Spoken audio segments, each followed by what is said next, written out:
One day, Mr. Brown decided to take everyone to the theatre as a treat, and he reserved a box so that he could get them all in.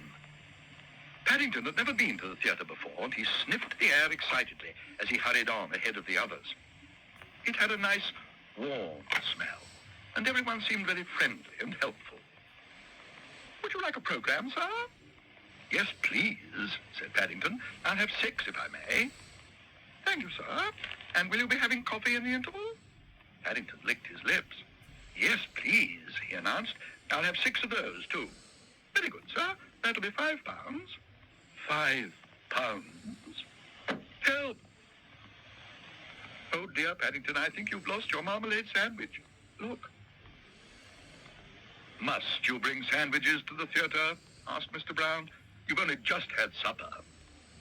"It's all right, Mr. Brown. I've got some more in my suitcase." "That," said Mr. Brown, "is not what I meant." But Mr. Brown's words went unheeded as the curtain rose and they settled back to enjoy the show. The evening was a tribute to Cecily Bloom, the famous actor, who was performing pieces from his repertoire. The first item on the program was a piece of Victorian melodrama in which he played the villain. As far as Paddington could make out, the luckless heroine seemed to spend most of her time either tied to a railway line in the face of the 6:20 from Euston, or about to part company with herself in the local sawmill.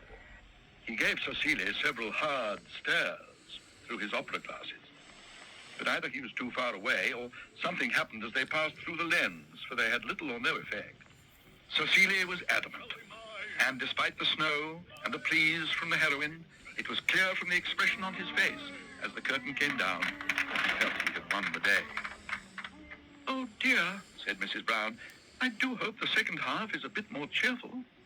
"I hope he's a bit better at remembering his lines," said Mr. Brown. "He was making half of that up. It's readings from Shakespeare next.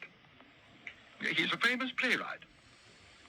"Oh, gosh, where's Paddington got to?" "Perhaps he's gone for an ice cream," said Jonathan. "Perhaps," said Mrs. Bird, and then again, "Perhaps not. Knowing that bear, it's anyone's guess where he might be." Cecilia Bloom looked at Paddington in amazement. "Would you mind repeating that, bear?" he boomed. "I've come to tell you to take back your daughter," exclaimed Paddington. "It's snowing hard and she hasn't got a duffel coat. If you like, I expect Mr. and Mrs. Brown would take her in. I expect." Having delivered his ultimatum, Paddington waited for the storm to break. But to his surprise, Cecilia, who had been looking very gloomy until then, suddenly brightened. "My dear bear, this is the nicest thing that's happened to me in years. The fact that you actually believe what you've just seen. To tell you the truth, I've been having a little trouble with my lines.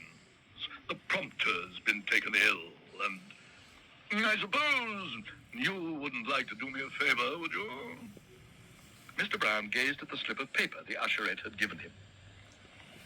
"I have been given a very important job, signed Paddington." What can it mean? But the Browns didn't have long to wait for an answer. As the curtain went up, Cecilia began his famous recital from Hamlet. "'Twill be, or not to be, Cecilia," called Paddington. "Thank you, Bear. To be, or not to be, Cecilia, that is the question."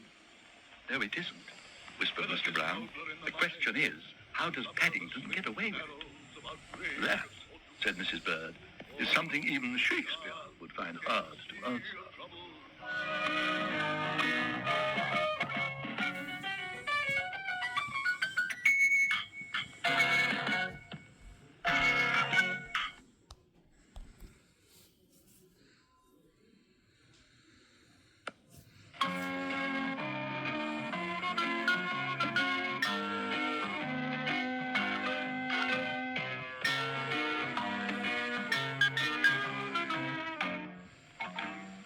One morning, Paddington was on his way to the bank when he heard a strange hissing noise. "Excuse me, sir, you're not going in there, are you?" "I was," said Paddington. "I'm going to put some savings into my account." "Oh, good job I caught you in time. Between you and me, all's not well with Floyd. All's not well with Floyd? Explained Paddington. You want my advice, sir? You'll put your money in oil. Put my money in oil, repeated Paddington. Won't it get dirty? Dirty? Did you say dirty, sir? Do you realize what you're standing on at this very moment? A lot of people might think that had dripped from a car. They don't realize it's seeping up through the ground, under their very feet. I tell you, sir, anyone who buys a share in the Portobello Road Oil Company is going to make a fortune. The Portobello Road Oil Company, repeated Paddington. Don't think I've ever heard of that before. Not many people have, sir. Not many people have. Look, how much money did you say you were putting in the bank? £5. I've been saving it out of my bun money. It's for Christmas and birthday presents. Tell you what, this share is really worth £10. But seeing as how I've taken a liking to you, I'll let you have it for £5. Paddington considered the matter for a moment. It's very kind of you, he said, but I don't know that I want to spend all my money. I want some left over for presents. My dear sir, you look like a bear of the world. You must know about oil. By the way things are going, by this time tomorrow, you'll have so much interest, you won't know what to do with it all. Why, look, you're seeing the Portobello Road as it is for the last time. Soon it'll be full of derricks. But don't forget, not a word to anyone. And I shouldn't hang around here too long. You might be caught by a gusher, and your whiskers will get all blackened. See you tomorrow.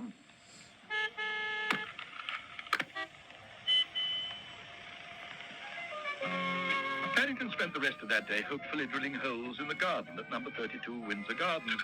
But either the oil had confined itself to the Portobello Road, or Mr. Brown's drill bit wasn't long enough, for there was no seepage to be seen anywhere, let alone any sign of a gusher. He was up bright and early the next morning, and as soon as breakfast was over, he hurried back to the spot where he'd met the man with the shares. Excuse me, sir. Can I help you? I was looking for a derrick, said Paddington. Derrick? No, I don't know any derricks. Quite a few Tom, Dick, and Harrys. No. If you want my advice, you'll be on your way. We're looking for one of them right now. Oily Harry. He's been selling dud shares. You all right, sir? Yeah. What's this? The Portobello Oil Company. Blimey! I knew he was a master of disguise, but this is ridiculous. Mr. Gruber held Paddington's share up to the light. I must say, this is a very good piece of forgery, he said. How much did you pay for it? £5, said Paddington, and I nearly got arrested by mistake. I'll give you £6 for it, Mr. Brown. £6? But the policeman said it wasn't worth the paper it was written on. Maybe not, Mr. Brown, but there's a good market for anything unusual, and a bear's oil share, even a dud one, must be worth quite a lot. You see, I shall dispose of it before the week's out. Paddington considered the matter for a moment over his bun. I think, he announced at last, I shall put all my money into unusual things in future. It's a lot safer than oil, and it's much cleaner.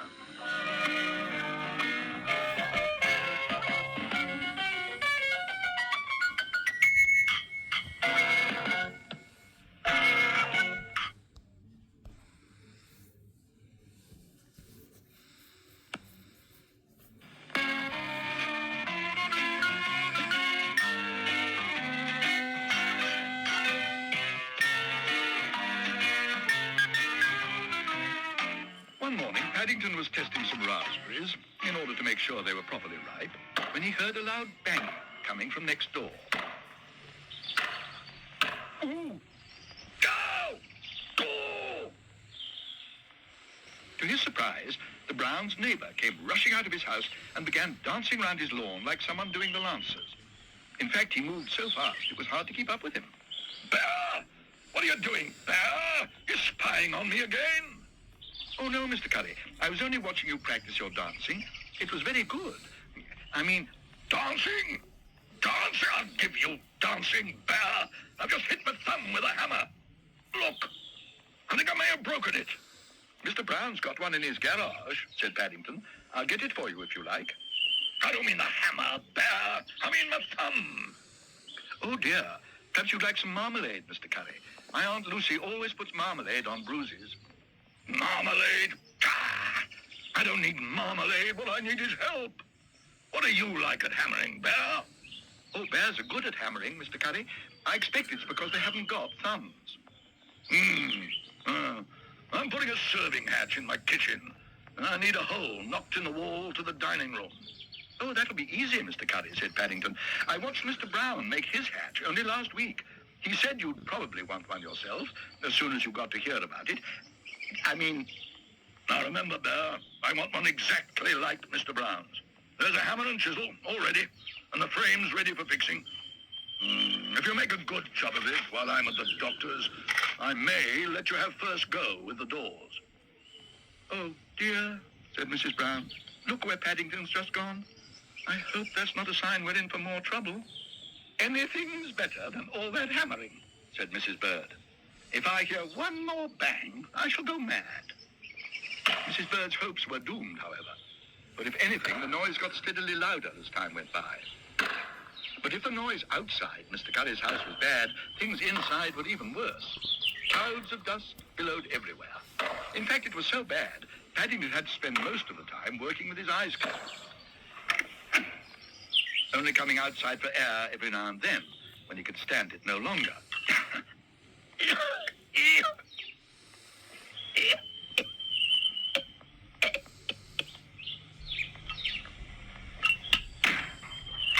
At long last, the job was finished, and as the dust settled, the big moment came to put the frame into place over the hole. Paddington's delight, it fitted like a glove. In fact, as he stood back to view the result of his labors, he couldn't remember ever having done a job which had gone quite so well. It was straight as a die, firmly fixed, and as for the doors, they opened like a dream. Bear! Do you know what you've done, Bear? You knocked a hole in the wrong wall. Help! Paddington went to bed early that evening. I think I may be getting the measles, he announced. My temperature is 120 and I'm covered in spots. That's not a temperature, said Mrs. Bird. It's a marmalade stain. And the spots look more like brick dust to me. I still don't see how you picked the wrong wall, said Judy. It's because he forgot that although Mr. Curry's house is the same shape as ours, it's the opposite way round. Ooh. Paddington gave a groan at the memory of it all. I think I have something that may make you feel a little better. It's 5p from Mr. Curry. 5p? He says it's because he's so pleased with the new delivery hatch you've made him. I bet it's because he thinks he's gone one better by having something we haven't got. Perhaps, said Paddington, you'd like a delivery hatch too, Mrs. Bird? It'll be tit for tat. No, said Mrs. Bird. Tit for tat it may be, but bang for bang is another matter entirely. We've had quite enough of those for one day. Thank you very much.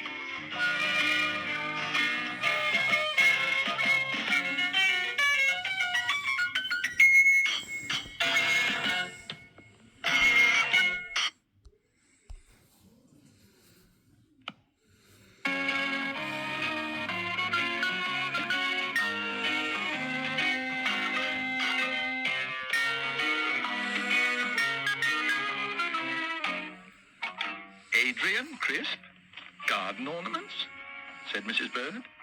What on earth is that bear up to now? I found this under his bed this morning. Looks as if it's been torn out of a magazine. Perhaps it's to do with the new patio Mr. Gruber's been building, replied Mrs. Brown. He said something about wanting to buy a finishing touch for it when he came in last night. If Paddington's got anything to do with it, finishing touch could be the right description. Mrs. Bird held strong views about Paddington's goings-on, but luckily for her peace of mind, his present ones were taking place quite a long way from home.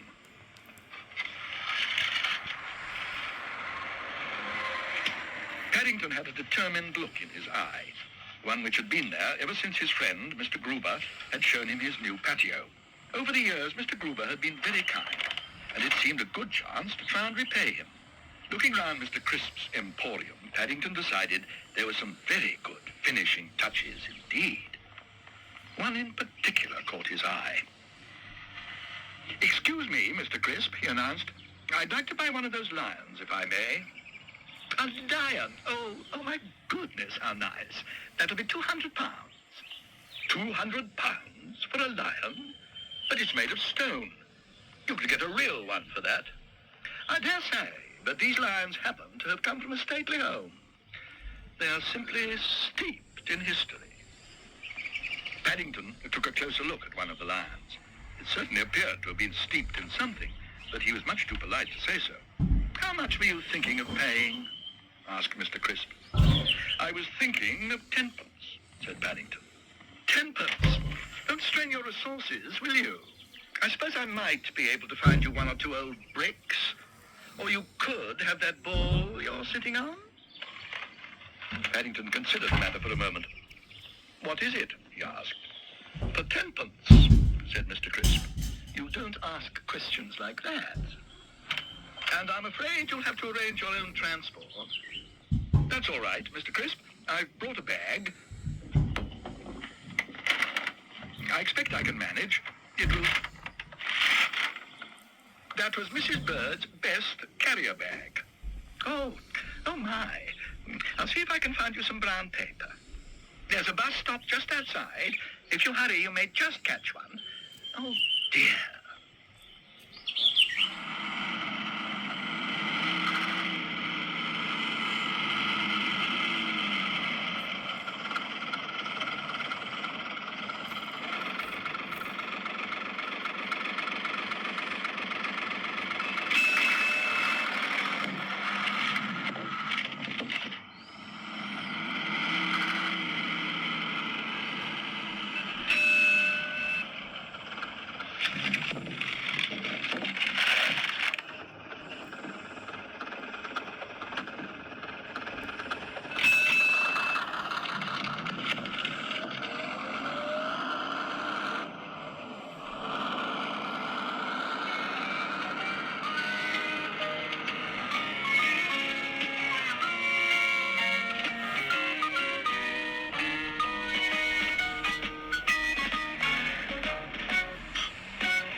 "Fancy you going to all that trouble just for me," said Mr. Gruber.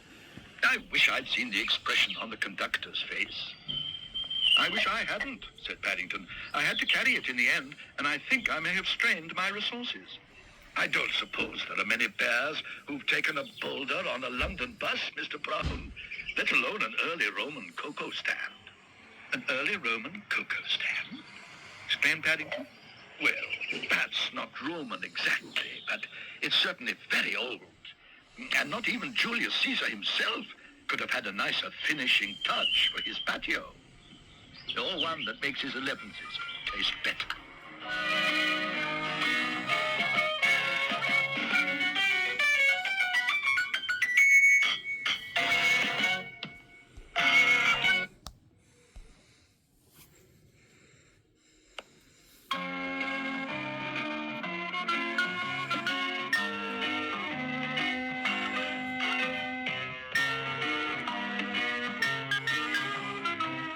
One day, Paddington decided to visit the bargain basement of a large store near Windsor Garden. According to Mr. Gruber, all sorts of things went on there, and it sounded very good value indeed. The only trouble was, having short legs made it hard to see what was going on. "Look at that! Only one rub with the instant one dab cleaner, and already this piece of carpet looks like new. Won't someone buy a bottle? I'm not asking a pound. I'm not even asking 50p. All I ask is 10p for a giant economy bottle. It not only cleans carpets, it cleans sinks, furniture, floors, anything you care to name. Take this piece of old felt, for instance. Have you ever seen a dirtier, filthier object than that? And yet with one, well, That's 2 dabs of instant cleaning fluid. It'll come up like new. Ladies, what's this? Oh, that's my hat you've got there. Your hat? I beg your pardon, sir. I didn't realize anyone was wearing it. I was only trying to get rid of your stains. My stains? Exclaimed Paddington. Those aren't ordinary stains. Some of them have been handed down. Handed down? You can't hand a stain down. Bears do, said Paddington firmly. Some of them belong to my uncle in darkest Peru. Well, if you want to hand them down any more, I suggest you hop it. This is very powerful stuff, and if the cork comes out accidentally, I shan't answer for the consequences. But Paddington had already gone. There was another demonstration nearby, which sounded much more interesting. Ladies, how many times have you broken a fried egg in the morning? How many omelets have you ruined at lunchtime? And have you ever kept count of the number of times your pancakes have stuck to the pan? Never again. Go home today and throw your old pans in the dustbin. Buy one of my magic non-stick frying pans, and nothing, ladies, I repeat, nothing will ever stick again. Why, it's so simple even a child of 5 could do it. You, sir, show the ladies how to do it. Stand back, everyone, while the young gentleman with the whiskers shows you all how easy it is. Thank you very much, said Paddington. I might buy one for Mrs. Bird. She's always grumbling about her pans. There you are, my first sale of the morning. Fancy all you ladies being put to shame by a bear. I can see you know your frying pans as well as your onions, sir. Now, just a quick flick of the paw, and don't forget to catch it on the way down. Here, what have you done with it? That was my demonstration pancake. It's... Oh!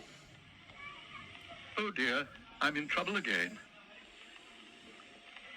Paddington stared at the man in the dark suit in amazement. He'd fully expected to be in trouble, but to his surprise, everyone seemed very pleased with him. Congratulations, Bear, said the man. Non-stick frying pans have never been our most popular line. As for cleaning fluid, look at them both. All the people who are watching the cleaning fluid demonstration want to buy a non-stick frying pan, and all the people who are watching the frying pan demonstration are buying cleaning fluid. Roll up! Roll up! Come and have your pancake stains removed here! Perhaps, said Paddington, I could do a special demonstration of my own. It's quite easy, really. All you need is a marmalade sandwich and a frying pan. Then you toss the sandwich into the air, and... Oh, roll up, come and see a bear's marmalade sandwich being removed. Only demonstration of its kind in the whole of London.